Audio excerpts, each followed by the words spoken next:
बिस्मिल्लाहिर्रहमानिर्रहीम। फरमान मुस्तफ़ा सल्लल्लाहु अलैहि वसल्लम, तुम्हारा मुझ पर दुआ पढ़ना पुरसलात की तरीक़ी में नूर होगा। सल्लु अलल हबीब सल्लल्लाहु अला मुहम्मद। 3 सांस में पानी पीना सुन्नत मुबारक रशद अत्तारी नूरी दवा खाने की तरफ से। और अब आप देख रहे हैं मुजर्रद मुस्किन। अल्हम्दुलिल्लाह, एक तेल का तारफ़ कराऊँगा। ये तेल हमारे दुआ खाने का है। एक तेल मैं ख़ुद बनाता हूँ। अल्हम्दुलिल्लाह दोनों ही बेहतरीन हैं।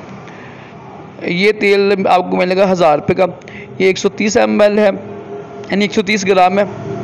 जो मेरा तेल है वो 120 ग्राम का होता है, 1200 रुपये का। कुछ जड़ी बूटी का फ़र्क होता है।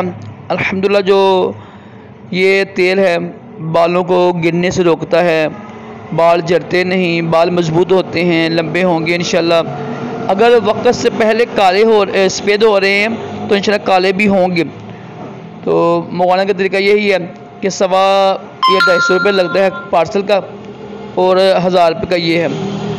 तो एक बार लाजमी इस्तेमाल कीजिएगा, इंशाल्लाह एक ही महीने में फ़र्क पड़ेगा।